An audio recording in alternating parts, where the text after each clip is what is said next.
welcome to my kitchen. In today's What's for Dinner video, I'll be sharing with you what meals we had this past week. Our dinners were easy to make, budget friendly, and delicious. So if you're looking for some weeknight meal ideas for your family, just keep watching.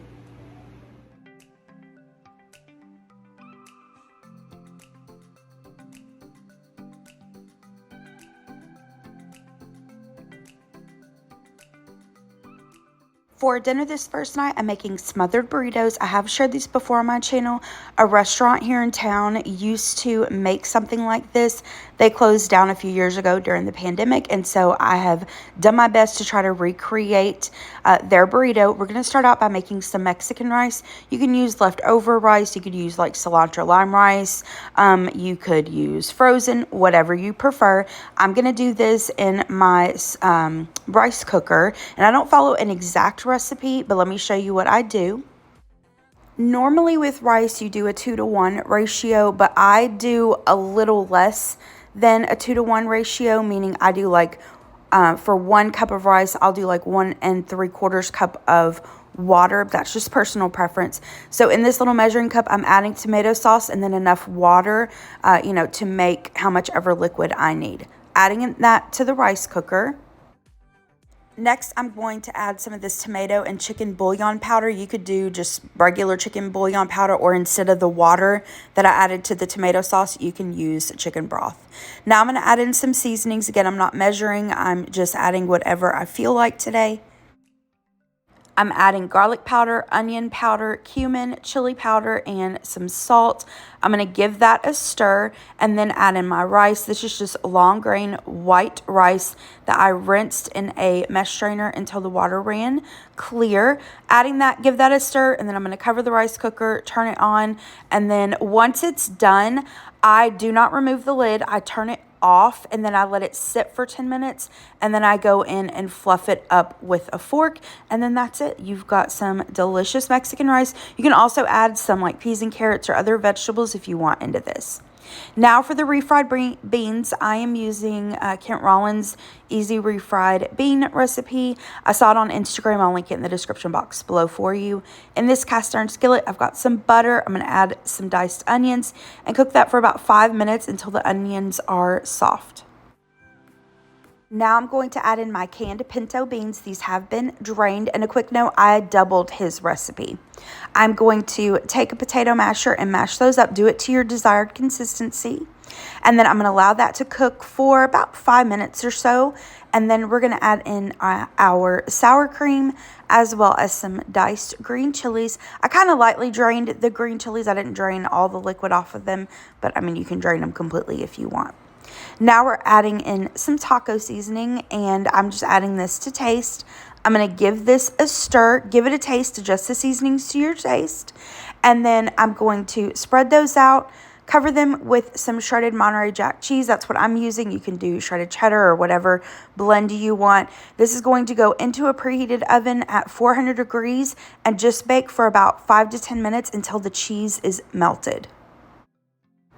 Next up, for the carnitas, that's how the restaurant that we went to made it, was using carnitas. Normally, I make this using leftovers. I didn't have any leftovers, so I just grabbed this package of pork carnitas from Kroger, and they're already cooked. All you got to do is heat them up in the microwave. You could also do this with really any kind of meat that you want. You could do it with steak, ground hamburger, ground turkey, ground chicken, shredded chicken. You could use rotisserie chicken, whatever you want. Now to assemble the burritos, I'm going to take a burrito-sized tortilla that I warmed up, lay that down, add on some of the refried beans, the rice, the carnitas, and then add a generous amount of Monterey Jack cheese. These are going to go into a baking dish. I've greased a casserole dish, and I'm going to add my burritos, and then it's time to smother them. I'm going to use some salsa verde. You could use enchilada sauce, red salsa, whatever you like. Again, I'm just recreating the item that we had from the restaurant. We're going to pop this into the oven. You could eat this just like it is, but I like to pop it in the oven and warm everything through. I just baked it along with the refried beans at 400 degrees for about 10-15 minutes. And then the final step, we're going to drizzle the burritos with some warmed up queso dip. Here are the plates. So we've got the burritos, the refried beans, the rice, and then I've got some diced tomatoes. Gary's got lettuce, tomatoes, and sour cream. And these burritos are super, super filling and delicious. So good. I love the combination of the salsa verde with the queso. So good. For dinner the next night, I made a Greek chicken sheet pan dinner. I didn't follow a recipe for this. Let me show you what I did. First up, I've got some chicken tenderloins. I'm using that just because that's what I had in my freezer. I thawed them. I have some extra virgin olive oil, fresh lemon, some Greek yogurt. And for the seasonings, you know what I say, you're in your kitchen, you use and do what you want to do.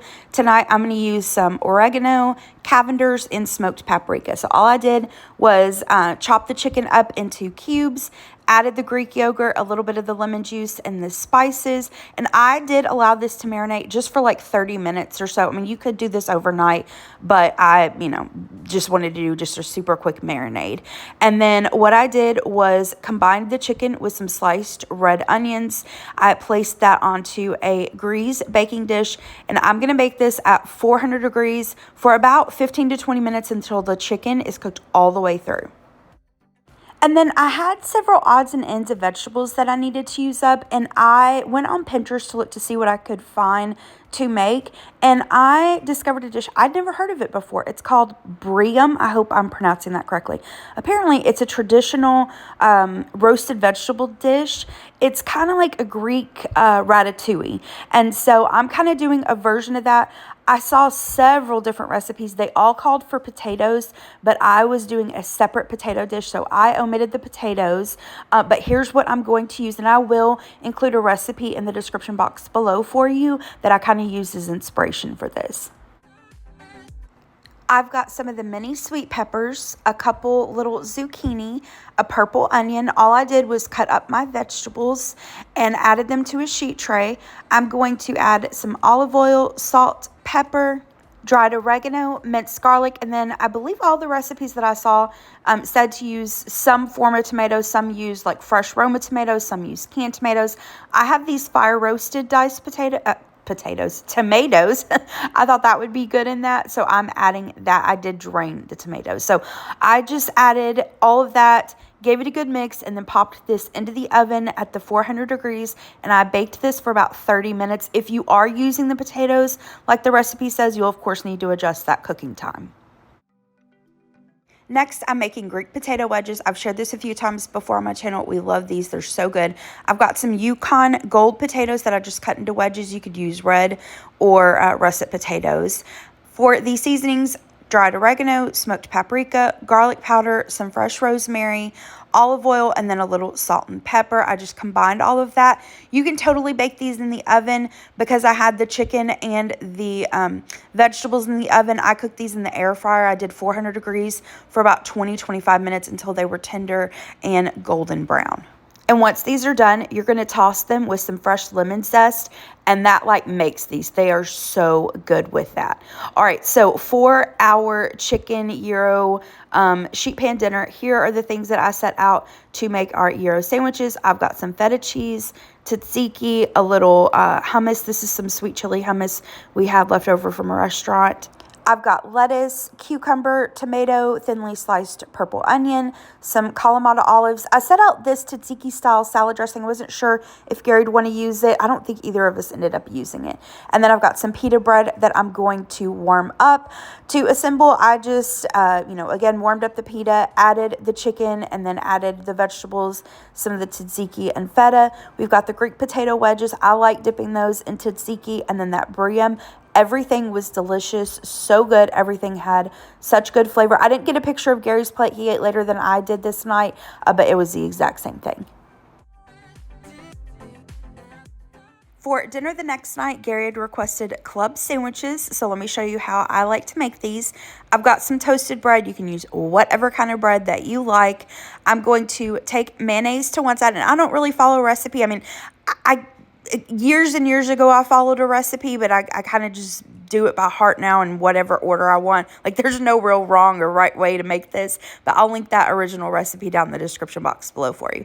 Now, I don't love a ton of mayonnaise, but you can add as much or as little as you want, obviously. I'm going to add some sliced Colby Jack cheese and then some turkey deli meat. I cannot say this enough. Use whatever you like in this. If you don't have or don't want to use Colby Jack cheese, use whatever you do want. You use Gouda, Munster, provolone, just American cheese, whatever. I'm going to add some lettuce, sliced tomato with a little salt and pepper, and then some cooked bacon.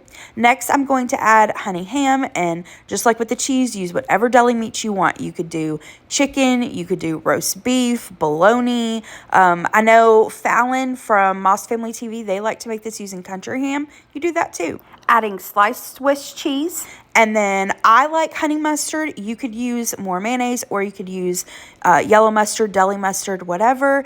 And that's it. I like to use toothpicks or little skewers for this because the sandwiches are so big. That kind of helps them stay together. Slice it on the diagonal because that's how you typically have it in restaurants. And yeah, that is the club sandwich. If you notice, I didn't put the third piece of bread in the middle. Gary and I don't prefer it that way. But if you do want to add a third piece, go ahead and add it. So to go along with this, I got these Arby's frozen curly fries. I still have my deep fryer out from when I did the fried fish and chips last week. And so I deep fried them, and I'm going to dip these in some of this Fritos cheddar cheese dips, kind of like the Arby's curly fries in their cup of cheddar. And yeah, that was dinner this night. These sandwiches were so, so good. Dinner the next night was part of a game day recipes video that just went up a few days ago. I'll link that down in the description box below if you'd like to see how I made this. We did barbecue pineapple meatballs, jalapeno popper pigs in a blanket, bacon cheddar pinwheels, and then some quick and easy game day cookies. So like I said, that video will be linked down below for you. Earlier the next day, I'd seen somebody on Instagram making pancakes, and it just looked delicious. We had this banana nut pancake and waffle mix in our pantry. I'd gotten this at Mercer Orchards back in Georgia last time we went, and so I decided to give that a try. I just made these according to the package instructions. I'm going to top them with some of this Texas Roadhouse honey butter and some maple syrup, and then I've got these frozen chicken maple sausages. I really like these. These are yummy. And like I said with the pancakes, I mixed it up according to the package instructions, cooked them on medium heat and a little bit of oil and butter till they were cooked all the way through and golden brown. And these were good. They weren't like a super strong banana flavor. And the nuts were more fine in texture, which I liked. So yeah, I would, if you see this mix out, maybe if you like banana nut pancakes, give it a try. So I got that. The chicken sausages, I just cooked those in the air fryer, and then I had some fresh cherries. And yeah, that was my dinner this night. And later this evening, Gary did go and eat some pancakes. He had a late business lunch this day, and so he wasn't hungry at dinner time. But yeah, that was dinner that night. For the last dinner in this week's video, I wanted something quick and easy, so I grabbed a frozen pizza from the freezer.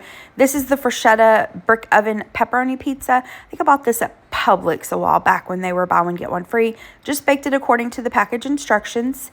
Here are the plates. We've got the pizza. I added some grated Parmesan cheese, just the stuff from the jar, to our pizza. And then on my pizza, I added some Mike's Hot Honey. And y'all, I am loving the combination of pepperoni pizza with some grated Parmesan cheese with that hot honey. The savoriness and fattiness from the pepperoni pizza combined with the saltiness of the Parmesan cheese and then the sweetness and spiciness of the honey. So stinking good. But anyway, I did some side salads, just raided the fridge and, added what we had on hand. And yeah, that was our dinner this night. All right, that is it for this week's video. Thank you so much for watching. I hope that you liked this video, that you got some dinner ideas from it. If you did like it, hit the thumbs up button below and subscribe to my channel if you're not already. Hope you have a great rest of the day. Thanks so much for watching. Bye-bye.